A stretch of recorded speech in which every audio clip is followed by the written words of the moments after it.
Last week, we were talking about issues, and I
Welcome to Politics Done Right.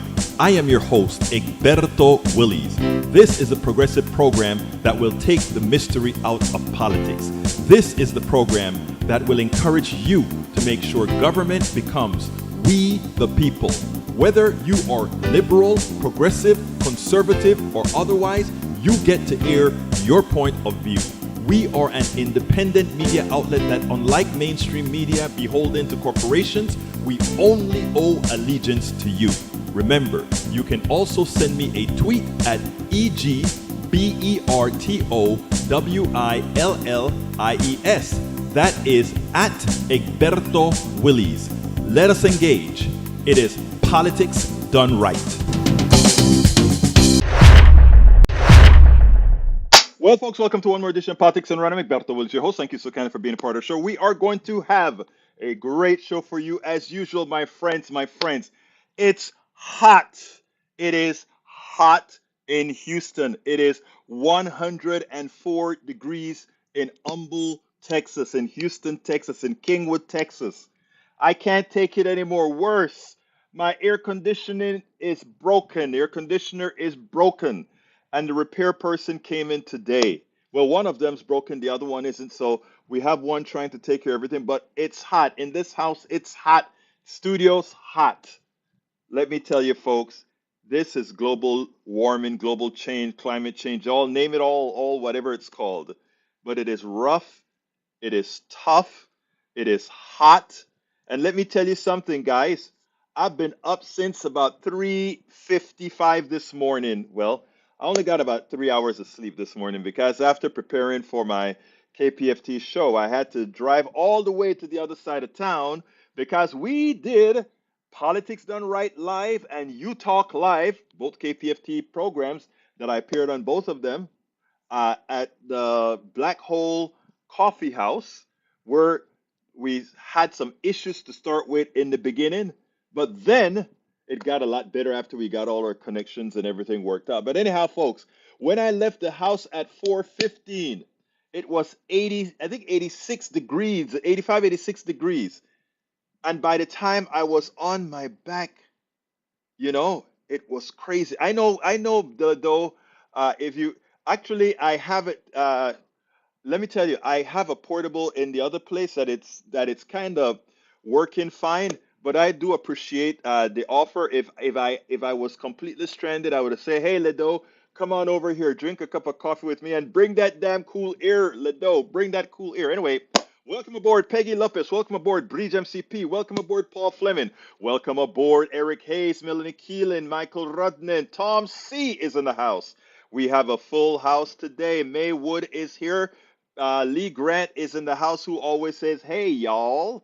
E2247 says, Mitakuye uwasia etepu wapte. All my relatives, good day. Today's visit will be the greatest ever visit as usual. If you see me start to burn out as we go on, it's because I am burnt out. I'm tired. Yvette Avery Herod is in the house as well. Our beautiful Yvette is here. Melanie Keelan from Barcelona, Spain. Who else am I missing? Paul Fleming Sr.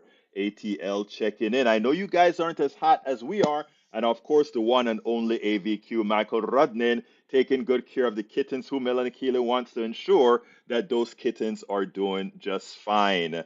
Peggy Lopez says, "Hi, all. Another very hot day here." No, that is in California, right, Peggy Lopez? Luckily, I have no need to go out in the heat. Now for the iffy around here, power to stay on. We've been having the same problems in Texas as well. I think the guy came to try to repair the air today, and what he said is the circuit board went out. And we've been having all these brownouts and stuff in Kingwood, and I have a feeling that is what occurred. I have a feeling that's what occurred. Egberto, to you, you need to get out of the house, find a place to hold up with AC. Any triple digit temps is dangerous. Hey, Michael, I was at the Black Hole today. Enjoyed it. Enjoyed camaraderizing with a whole lot of KPFT people and regular folks that were just coming into the coffee shop. I think sometime we need to, I need to do this. You know what we should do? We should go ahead and say we're going to have politics done right at a coffee house. Get a coffee house to kind of, know that we're coming, and get all the people within like a 35, 40-mile radius to kind of converge in that coffee house and do a politics done right live. It worked out very well today. I didn't get all of it on video because again, we had all kinds of things, and when we got everything stabilized, I didn't want to throw the high-speed video out that could have destabilized the internet. We have to work out a few kinks, but altogether, while in the coffee shop, we were taking calls and doing all that stuff on the U Talk show. We didn't do it on my show because I didn't have the setup right for the connections yet, but we are going to have it better as we get along. Let's see what else we got here. Paul Fleming says, "My air conditioner is struggling. I call for it to be serviced." I hear you, buddy. Have the shower in the bathtub. I tell you, that's a good idea. That's a good idea. Keelan says, "Egberto, the transmission was cut short this morning." Yes, I had to cut it because we kept on coming in and out. The next time we're going to do better. We promise to do better. Eric says to stay hydrated. I will, my brother.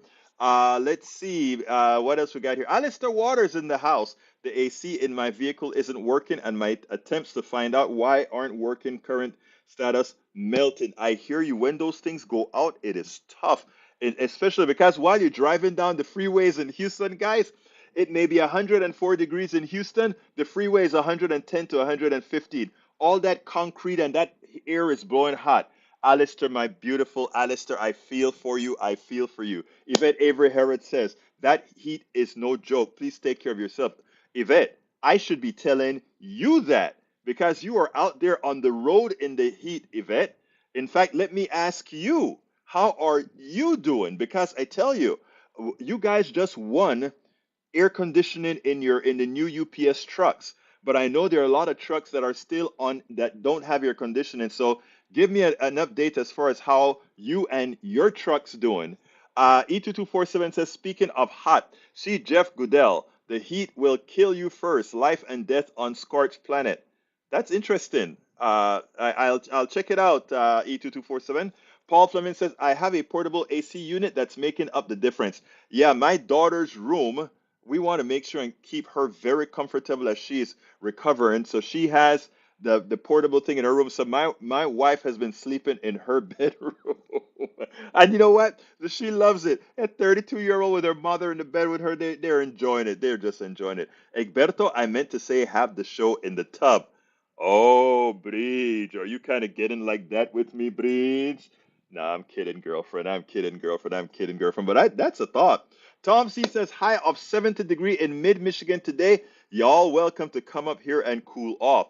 I know getting that nice cool breeze off those frigid lake, right? The Great Lakes. I can imagine. Let's see what else we got. Eric says wear long sleeves as your sweat will keep you will vent through a window. Yeah, yeah. I think there are actually some clothes that have the pores in them for you to sweat and for that to work. I think you're right about that, Eric. Bree says you usually, Eric, you have to have it vented through a window. Yes, you do. Michael Rodney says, Egberto, only new UPS trucks have AC. Old trucks still running, open sides, no AC. Yvette says, on vacation this week in Miami at a conference. We all won't see AC in all trucks for 10 years. If the contract goes through as it is, it only covers about a third of the current fleet. Wow. Well, uh, you know, that just kind of hit me, Yvette. That kind of hit me. I wish there, but you know what? Here's the deal. Let's be honest now, okay? If that AC thing only covers a third of the fleet, and they ensure that that third of the fleet exists in Texas, Georgia, Florida, and all the states that get very, very hot, and then keep the other trucks in the states like where brother Tom is. It doesn't get too hot there. Then that's not a bad compromise, right? You're fighting with the corporations. You know that you have to give them something to get something. Maybe not bad. Did I get that right, or is the trucks or the trucks are not going to be distributed where the hottest temperatures are? If not, I wish that were a part of the contract that says we will move all the non-air conditioned trucks to the areas that don't really need the air conditioning, et cetera, et cetera, et cetera. Eric K says, I mean, the AC hasn't been in trucks, and would you rather have more money? Again, we shouldn't have to deal with health versus money, Eric. I have a piece that I'm doing here on the the fallacy of rugged individualism and meritocracy. But that's not the first piece I'm going to do. The first piece I'm going to do, yes, last night. Let me first tell you the story. Um, I knew that I had to get up at about 3:45 this morning because I had to head into town for the show at the coffee shop, and we had to set up and test things out, etc. And John, everybody know John Cutter here. He's one of our great supporters here on the show. He sent me a text as the show was going on, and he said, "Egberto, are you coming to you said you were coming to our meeting tonight. You still coming?" And I forgot to put the damn thing on my calendar, so I didn't like prepare a whole lot of things beforehand, etc., etc. So how do you tell the guy that you promised you're going to be at that place taping it? How do you tell him, man, I got to get up early in the morning. I can't make it, man. There's no way I was going to do that. So I immediately texted Cutter back, or John Cutter, and I said, hey, man, I'll be there. And last night I packed up and went out there and I taped his program. I taped the speaker that he had. And you would not imagine how happy I was to go out there, not only to tape the thing, because I met all those friends and people out there, the great Kingwood area Democrats, Humble area Democrats, a lot of Democrats, and a couple of Republicans were out there because they were running and they came out there, you know. So it was like, wow, the woman who was the guest speaker, I thought was outstanding. How she connected freeways, roads, with a lot of the ills in the country, redlining, all that good stuff. And I loved it so much, I kind of packaged it up just before the show today. And it's fairly long, but we can chat as you watch as you watch this program. But check it out; it's well worth the watch. Even as we chat in the chat, please listen to all the words that she has to say. She is a young woman, an ingenious woman. She just wrote a book. I'll have the book in the blog when I write the blog for it. But she was there to speak about it. Check this out, and then we'll take it on the other side. And again, while we're playing this, you can keep chatting in the room, like I can stop you from doing that, right? Hell no, I couldn't do that. Anyway, check this out. Good evening. Good evening. I know y'all can do better than that. Good evening. Good evening. All right, so while he gets my presentation out, some additional things about me. My day job is not listed because I would like to keep my job. So you can Google to figure that out on your own. But I am a proud member of the Democratic Party. I moved here from Washington, D.C., and I was a member of the executive committee for the D.C. D.C. Democratic State Committee. So very involved in D.C. politics. And then just by nature of living in the District of Columbia, everyone that gets voted on and gets sent to D.C., at some point, when you live in D.C., you have to deal with them. And so we dealt with them accordingly. And so I will say too, 51st State, D.C.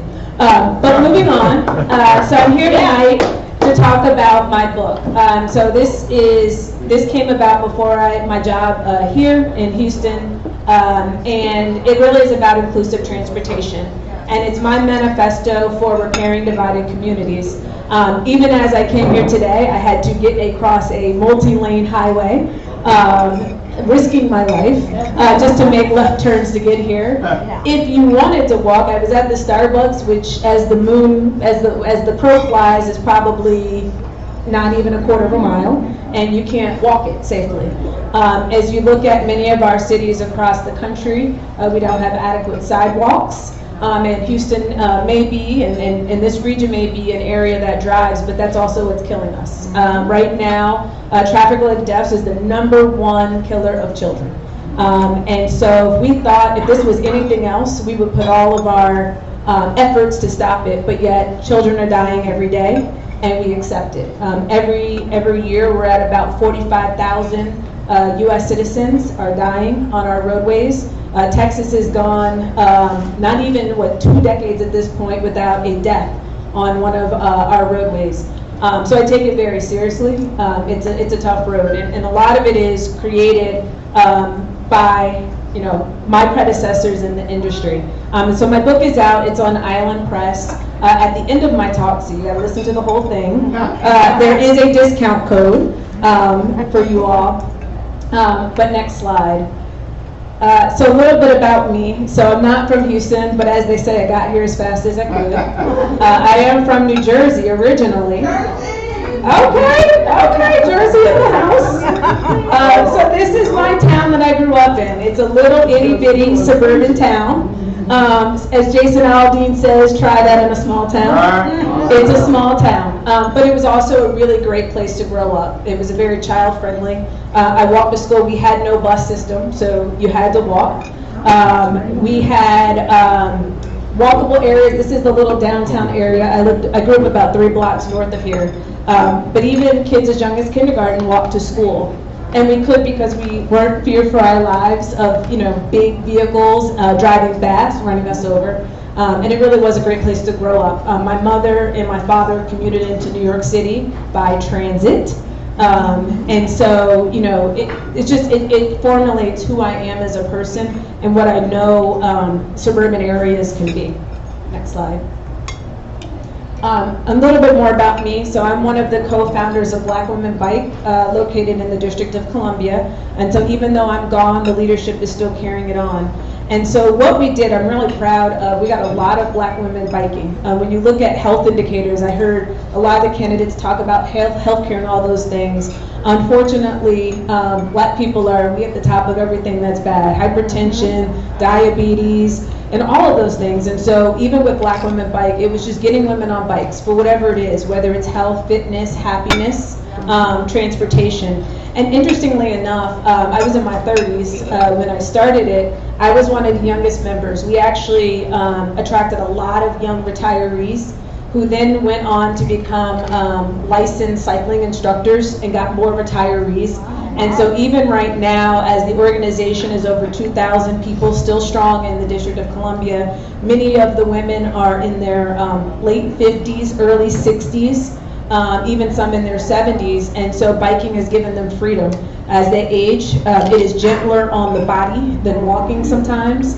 And they're using it as a form of transportation. When you're on fixed income, you know these gas prices, they keep fluctuating, they're going up, they're going down. But when you're on a fixed income, it gave them another avenue, another option. And it doesn't mean that they had to bike all the time, but it gave them different options and really became advocates for better bike infrastructure so people can feel safe biking around their communities. Next slide. This is me as a child. So I just love this picture. I think I was a cute kid.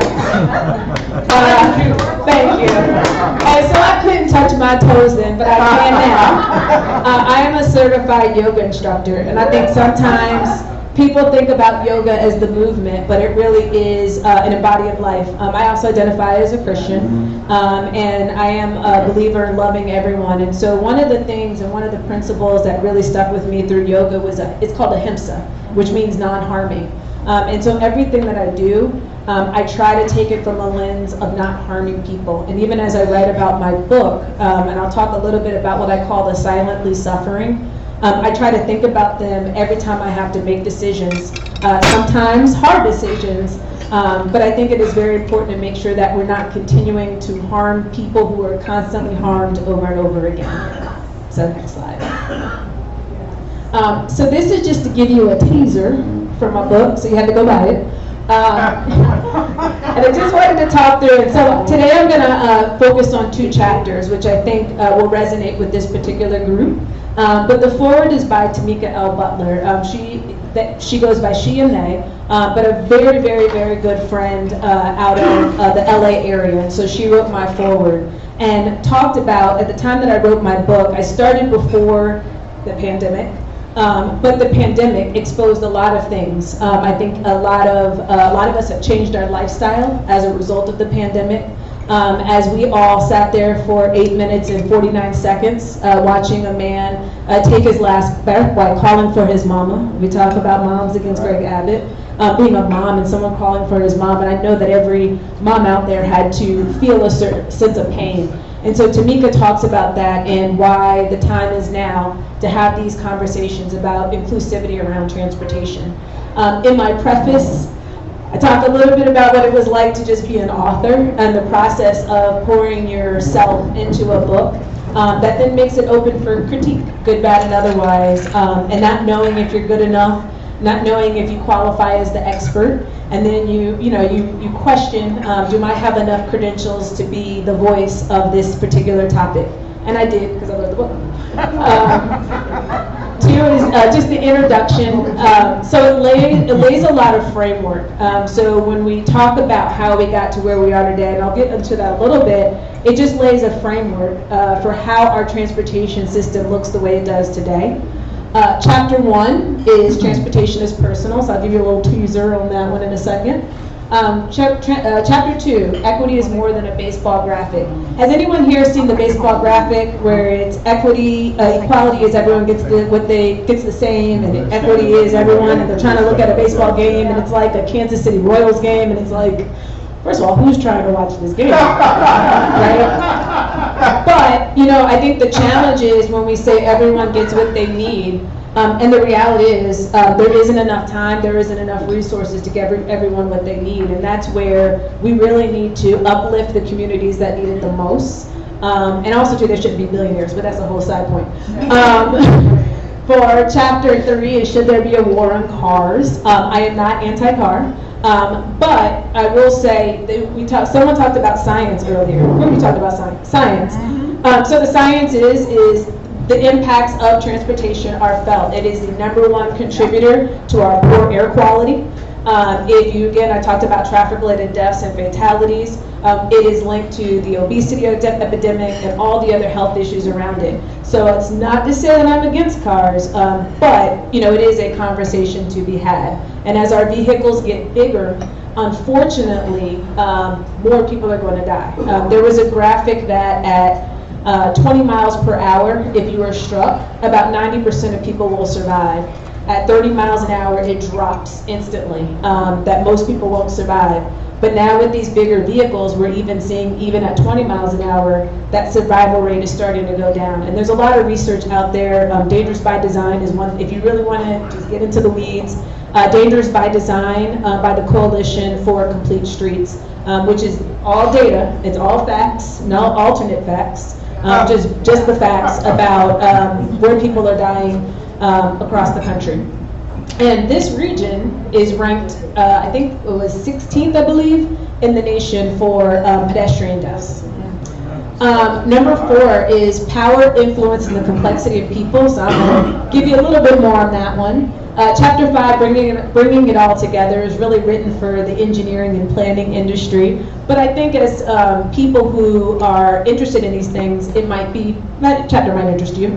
And then 6, we'll really get into that, and that's the task ahead. Next slide.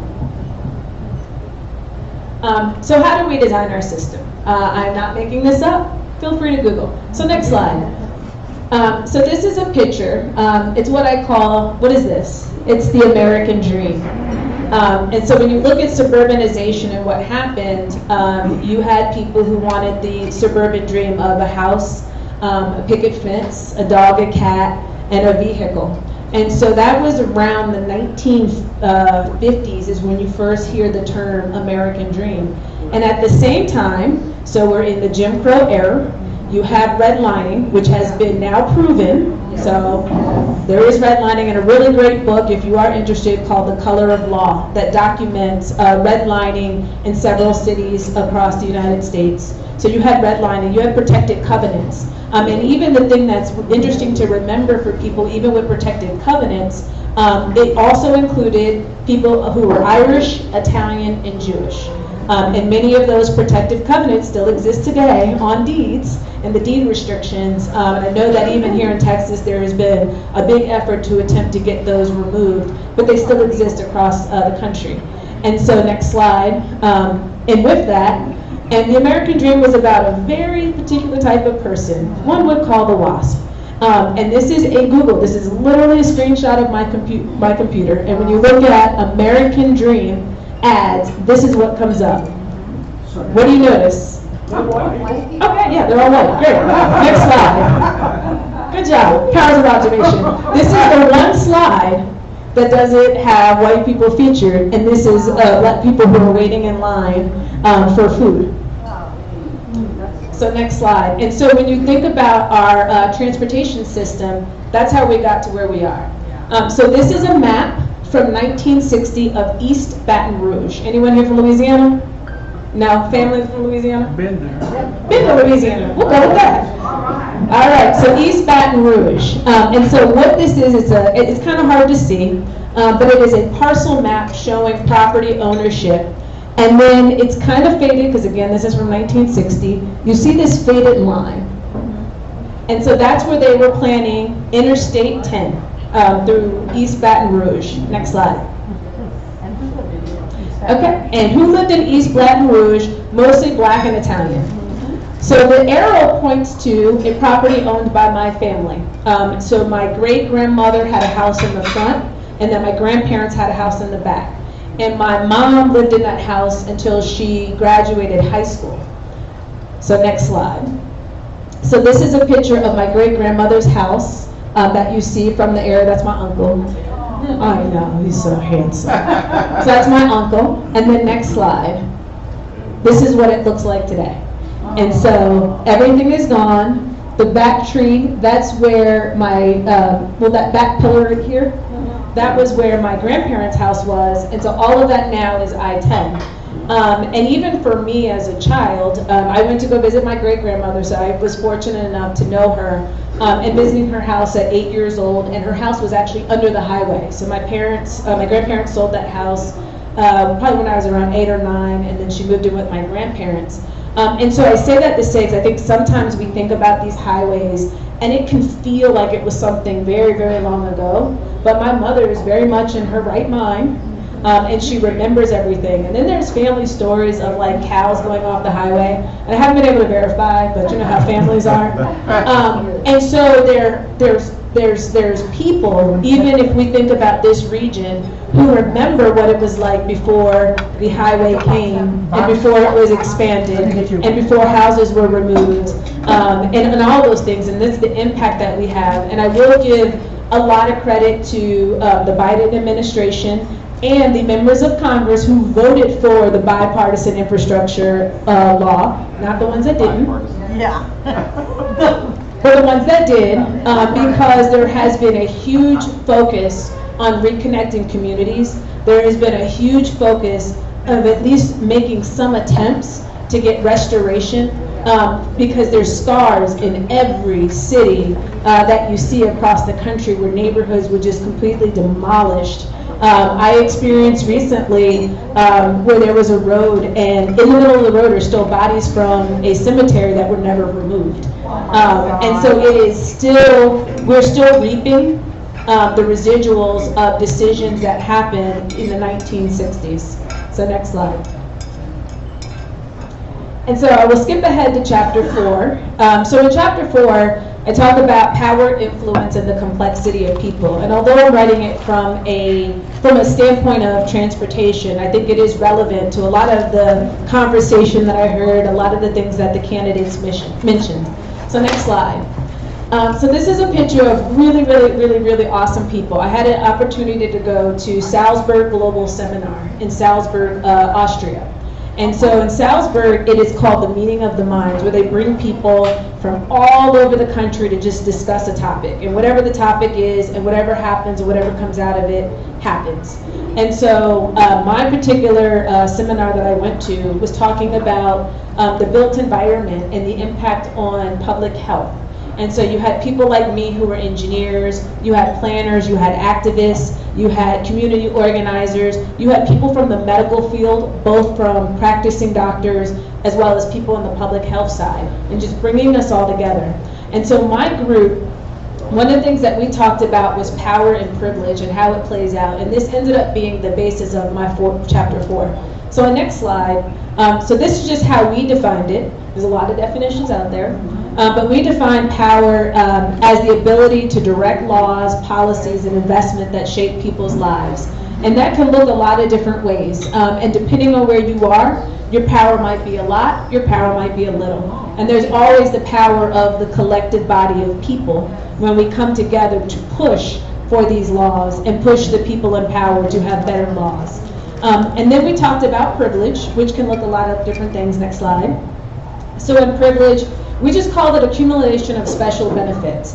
And so it can look different for different people, depending on what it is. You know, there is the privilege to be able to walk outside and having sight and be able to see and not having to worry about how you navigate your space. There's the privilege of not worrying if people, if you go to the bathroom and people are going to harass you because you may not fit what their view of that gender is. And so there's a lot of privilege around that, and so it's each of us recognizing the individual privileges that we have and how that plays out. So next slide. And so then lastly, this came out of the Salzburg Global Seminar. So lastly, we came up with this 3-part framework. So number 1, we moved away from this idea of safe spaces, right? Because the thing about safe spaces means I get to stay comfortable regardless of who I am. And we moved into a thing called brave spaces, and that was allowing people the opportunity to make a mistake. Maybe you accidentally misgender someone, but you are doing your best to understand and be better. It's the recognition that we're not going to be right, we're not going to always get the language right, but having the bravery to continue to show up, to continue to learn, and continue to every day push ourselves to be better and strive for a higher level of consciousness. Two, we said understanding the role that power and privilege play in different decisions.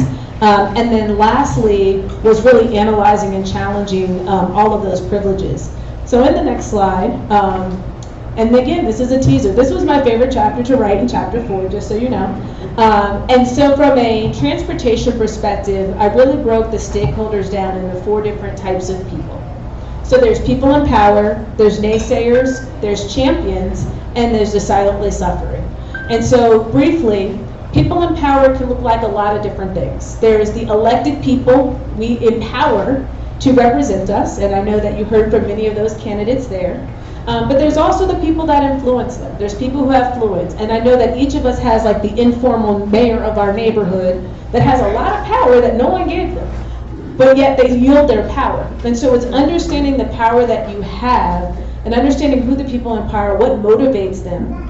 How do you hold them accountable, especially for the people that you've elected to represent you? How are you holding them accountable once they are there and they're representing, hopefully, you? The naysayers, so back in the day they used to call them NIMBYs, not in my backyard. And the NIMBYism movement actually grew out of kind of that environmental movement where people were trying to put very harmful things in communities. Over time, that has shifted to other things. And so when you think about things like zoning, we talk about, I know housing affordability is very important to a lot of people.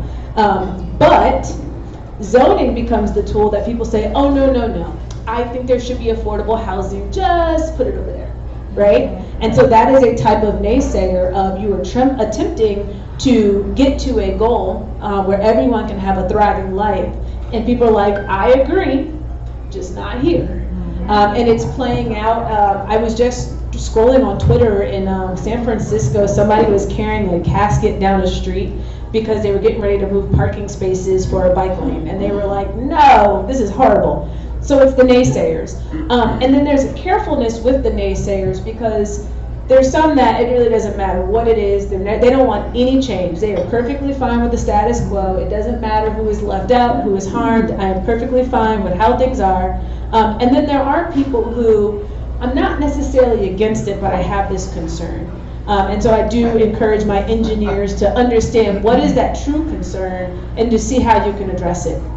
And then your champions, that's you all in the room. Are you guys champions? Yeah. Yes. So the champions are the things who passionately want the change every day, wanting the change in the fight every day. And so very important allies, and also with champions, ability collectively to use your voice to influence who? People in power. So it's very important. And then even with champions, a very critical thing, and I brought this up at another book talk, is making sure you are a trusted advisor. And so always being able to come with an authenticity with everything that you're saying and you're reflecting. So making sure that you are a good champion. And then lastly is a group I call Silently Suffering. And so when we were doing our power and privilege analysis, there's this group that just always tends to get left out of the conversation. And that's because, especially for government, public meetings are held at night, and during people's bedtimes. You have people who work shifts and they're at work. And so they're never able to participate. And what really brought to light all of this is during COVID. And so I know that there was a lot of fear out there. We didn't know what this thing was, and everything shut down, including transit. And so you had people, and everyone talked about the doctors and the nurses, right? And we said, oh, the essential employees. But no one talked about the cleaning staff, the janitors, security, the orderlies, and all of that, the people who support the doctors and nurses. They were left out of the conversation, and oftentimes they were left without a way to get to and from work. And that is what I mean by the silently suffering, and making sure that in everything we do, we're keeping them in mind, we're engaging them, and we may have to engage them differently. I shared an example of working on a public transit project where we literally looked at the data to figure out when people were getting off the bus, never on, off the bus, and we set up a meeting in the bus stop. So you couldn't miss the meeting. It wasn't inconvenient. We set up surveys. When someone's getting off a bus, they're trying to go to work, you got about 2 minutes. That's it. You got 2 minutes. So it's getting to the pitch quickly. And then being very focused in the questions that we ask. If someone has 2 minutes, this isn't the time to say, tell me what you want to see. We don't have time for that. So getting to the point quickly. And so the data and the feedback that we got actually helped move forward. Otherwise would have been a hard project to advance. And so just in everything you do, always think about the people who are silently suffering. Next slide. And this is my favorite chapter. So let me tell you, so I didn't write the chapters in order. I wrote chapter 4 first. Again, it was my favorite chapter to write. I probably rewrote it multiple times. I wrote chapter 5 was an easy chapter. I wrote 1. 2 and 3 were hard because I was trying to figure out what goes in 2, what goes in 3. But chapter 6, let me tell you, Texas. Being here, I had scrapped my original chapter 6 and had to write a whole new chapter 6. So I'm from as I mentioned, I'm from the East Coast. I mostly have lived in blue states. And even growing up in New Jersey, we did have a Republican governor, Christy Todd Whitman. She was actually pretty reasonable, as a governor. EPA administrator, but she was a really, really reasonable governor outside of the whole, what do you call it, profiling, racial profiling of state troopers. That aside. But, that problem exists in a lot of different states. But being here and I feel like I'm in the belly of the beast. And it really opened my eyes to a lot of things. And I'm giving you all this because, it is very easy living on the outside to be like, oh, Florida go to Florida, Texas go to Florida too, and Texas go to Texas. Oh, that's just Texas. But the thing I've realized being here, now that I've seen the other side and I've been here, I see that this is really just the test bed. Florida and Texas are just the place where people come to test how far they push, and if it works, great, then we'll go do it elsewhere. And so I have been ringing the alarm to the people in the advocacy community of we can't write off what's happening. Everyone needs, this is all hands on deck, if you will. And so chapter 6, I completely rewrote the whole thing. Next slide. And so I'm not going to go through everything, but chapter 6 was really the call to action. And so with that is I put out a lot of different thoughts and then put out some ideas for reflection. And so initially, so some of this is relevant to engineering. So moving quicker, as I mentioned, people are dying every day. And the problem is transportation is slow, just on how the funding is. We do long range plans, so we're looking 20 years out. We come to engage you, and then we're like, thank you for your engagement. We'll be back in 10 years to build, right? Meanwhile, people are dying today. And again, real kudos to the Biden administration and the bipartisan infrastructure law, giving funding to local areas so that they can move quicker. But even that's not enough. And so I give a little tips for the transportation industry. Directing a vision, which again is more relevant to transportation. But the real key things, the last 4. So enabling a bold vision. I know that many of the candidates came here to talk about their vision, but we really need to make sure that we are enabling them to enact that bold vision. Because what happens is, they say Mike Tyson says everyone has a plan till you get punched in the fight, right? And so it is not enough to just elect our people, but to continue to enable them to do their job, to do great things, and keep showing up for them even as they're in the fight. Increasing diversity. I know that there was one candidate that said that they would be the first person of color to ever hold their seat. I do think it is important to increase diversity, even as the attacks come and this idea of meritocracy. And the reality is the smartest person isn't always the best person. There are some people who I know that are very book smart and don't ever need to lead anybody but themselves. Lastly is practicing, it's supposed to be empathy, pardon my typo. I have a child, I'll just blame everything on the child. You were practicing empathy. I was practicing empathy. But it really is about practicing empathy. And what I go in this is, it's making sure to put in the effort to decenter yourself. And it can look like a lot of different ways. It doesn't have to be something performative. It could be something as simple as I love reading, and so I am very intentional to seek out books where the main character, the protagonist, is someone completely unlike me. And I've read books where the protagonist was a transgender woman, and it was a sci-fi.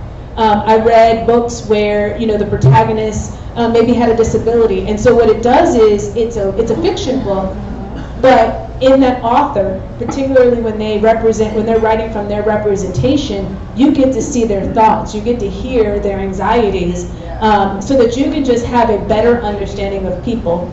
And then lastly is understanding the opposition.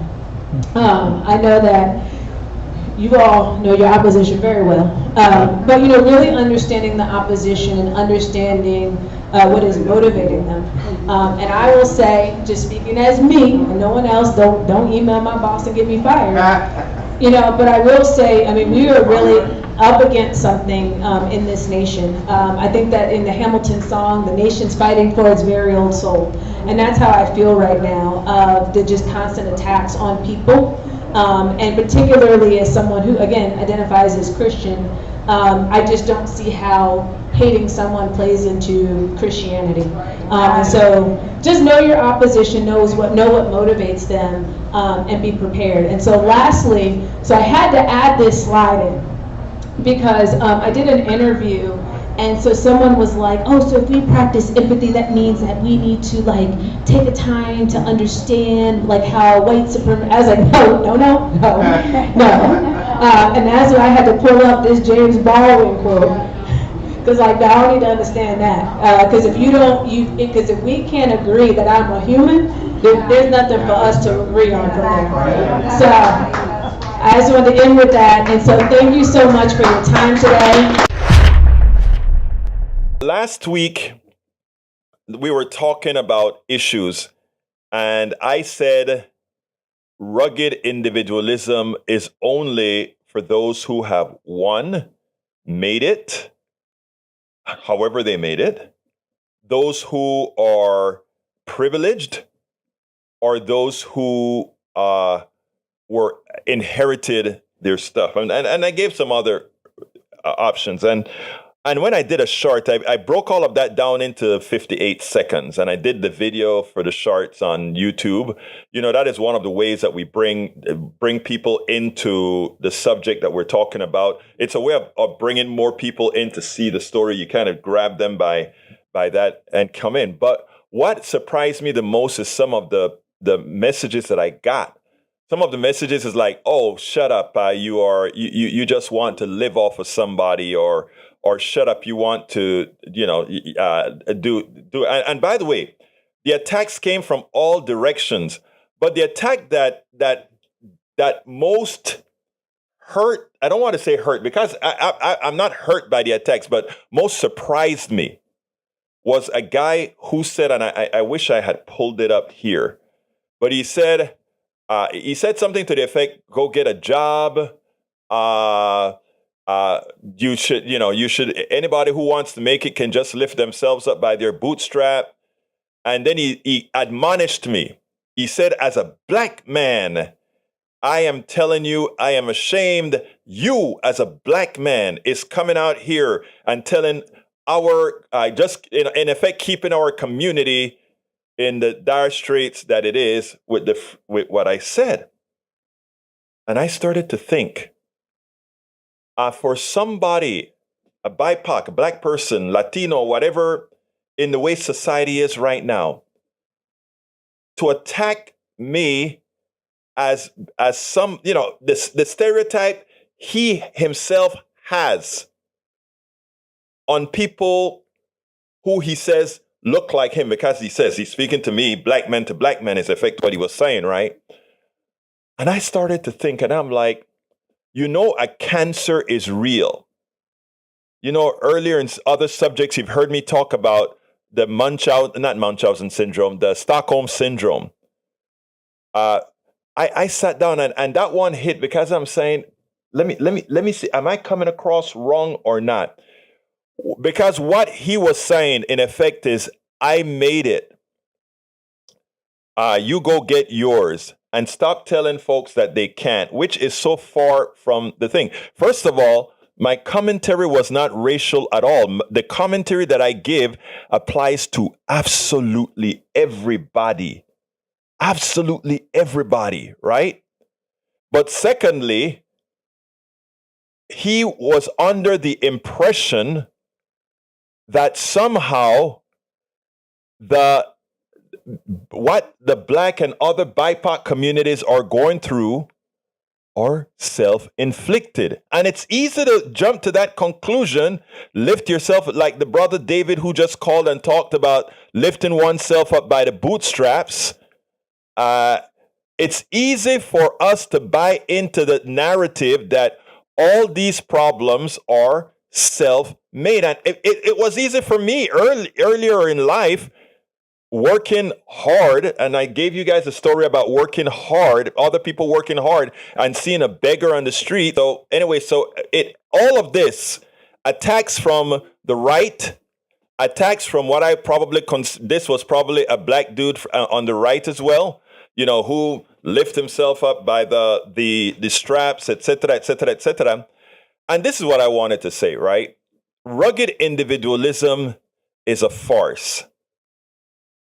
I need every single one of you who are listening to me right now, whether you're in your car driving to work, whether you're taking care of a kid, whatever it is that you are doing right now, I can tell you with a straight-faced and honest, what I've learned, what I've taught myself is that all of us form a society and we all need each other, right? I used to believe in this rugged individualism thing. I've formed several. What this guy didn't know about me was I wasn't speaking for myself. I've formed several companies. I've worked for all the big shots here. I've done all these kinds of things, right? And this is not about self. This is really honestly not about self.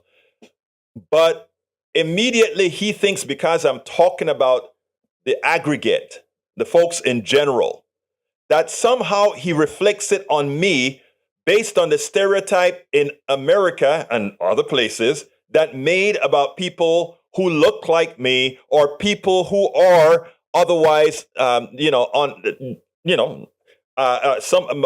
white brothers and sisters in Appalachia who nobody gives a hoot about, right? My Latino brothers and the whole issue about individualism is that is what it creates.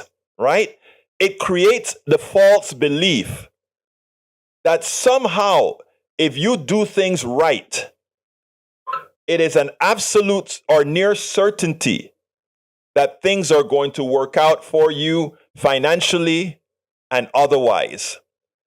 And if you don't follow those rules somehow, it won't. But worse, it goes under the impression that we all have equal access to success, right? And the whole issue that I'm trying to put across with that rugged individualism doesn't exist is based as well on a chapter that I wrote in one of my books called We Never Ever Lived in a Meritocracy. In other words, we never lived in a society that says, if you work hard enough or you work hard as you can on a particular craft, that you are going to somehow succeed on that craft. It has never been true. We have the semblance of truth. I'll give you the church example. Beyonce is probably a billionaire by now with the music that she makes. And Beyonce can sing, Beyonce can dance, Beyonce can do all these wonderful things that entertain people. But, my wife goes to a church that have a great choir, a great band, and there are orders of magnitude of women in her church that sings just as well as Beyonce. Some better than Beyonce, some worse, a lot of them much better tonality, better hold their notes better. For anybody who knows music, they know that in as much as Aretha was a great singer, Aretha never held on a particular note. In as much as Beyonce is a great singer, as a popular singer, if you were to put a meter on her voice, she doesn't have the perfect holding of the tones, etc. So that is not what makes it that she is a star. Somebody decided, of all these people who can sing as good, a little bit less good, a little bit more good than Beyonce, Beyonce is the one that we picked. Same thing goes with lawyers. Every year, thousands of people come out of law school, and a large percentage of them are on the streets. When I say on the streets, are doing menial work as lawyers. And I can talk about engineers, a lot of engineers that I knew. I worked for NASA, PR. I worked for a lot of companies in the 5 years before I formed my own company, right? And I used to have a chip on my shoulder thinking, I'm so good at what I do. BS. There was a bunch of other people that could do it. There was some reason I was chosen, and it wasn't some special reason. There's a good possibility, and I gave you guys a story that in one particular company, even though I was qualified, I know that affirmative action had a reason that I was chosen for that job. What I'm trying to get across, folks, is this rugged individualism that tells us that if you are an individual, you can attain whatever is crap. Okay? You have to be chosen the way our system works. It's not about handouts. It's not about that. And when you look at a particular group of people or a class of people that somehow seem to be over underprivileged, and you see the people that society wants to criminalize, or says, you see how those people behave. I don't look at how things are. I look at how things got there. We'd spend exactly. I love this thing that I'm sorry that Rodnan had to go, because he showed the difference between equality, equity, and removing barriers. He had another one, but I prefer this one. Uh, Creating equity has some faults. It still leaves certain systemic things in place, but but actually removing the barriers is what it's all about. I love that graphic that that Rodden sent us here. Now, when it comes to Yvette, I'm not trying to disparage my good friend Beyonce. I was just trying to make a note that I know so many people who sing so much better, but they will never make it. There are a lot of incidentals that go into where people are, and this stuff about rugged individualism is what makes you move forward. It's a lot more to it than that. That's all. It wasn't to disparage your cousin, okay? It wasn't to disparage your cousin, my dear Yvette. You know I don't mean that. Bruce Pollard says, not just chosen, but lucky. Both of them, Bruce, I agree. Let's see what Eric says. You can't assume you have to be a victim as you are already defeated. Then I don't ever believe I'm a victim. Ever, ever, ever, ever. It said chance favors the prepared mind. Uh, Actually, you know what I would like to see, Lee Grant, is a scientific study whether that is true or not. Because in the past, I believed what you just said, Grant. But when I see now some of the people who've had success, let's make Eric's day. Biden's son had nothing to do with luck in the proper sense of luck. It just happened to do with who his daddy was, that he could somehow get $25 million or however many millions it was that was catered on to him, right? So, I don't think there's a much disagreement here when we look at things as far as whether they are, whether it's a meritocracy, rugged individualism. We have to get away from how they use us. They use those things to mold our minds into becoming slaves of the capitalist structure. That is the reason I bring this up a whole lot. Anyway, folks, we got to get out of here, but I want to ask all of you who can to please subscribe to our newsletter. It is at politicsdoneright.com/newsletter, politicsdoneright.com/newsletter. Please support what we do here. That is how we get stuff done. Bruce says, I think in many cases you can optimize being chosen, but sometimes things limit it. Very true. Robert Davenport says being a victim has nothing to do with being defeated. Exactly right. And again, I don't believe in victim mentality. In fact, I was just talking to a friend in Chicago where I told her I know exactly what I want and exactly where I want to go, right? And I'm focused on those particular issues, right? I mean, there are a lot of obstacles to get there. I'm not a victim because of a lot of those obstacles, but we have to work on these things together, brothers and sisters. We got to work on these things together. Now, again, I want to ask all of you that are listening, please subscribe to my newsletter. That help move us along. politicsdoneright.com/newsletter. Again, one more time, politicsdoneright.com/newsletter. And by the way, if Daniel Ledo is still in the house, look, man, you touched me. Thank you very much for the offer. I'm glad I don't have to do it right now. If I did need it, though, I would love to have taken you up on that as well. I'd like to thank brother John Cutter for sort of tickling me and reminding me that I had a commitment, because the speech I forgot her name now, that she gave, there was a lot deep inside of that. Anyway, I got to get out of here. Why are we afraid of the concept of the word or concept victim? Not afraid of victim, but afraid of, but don't like how some people have changed the meaning of the word. My name is Egberto Willis. This is Politics and Right, and you guys know how I end this baby. I am what?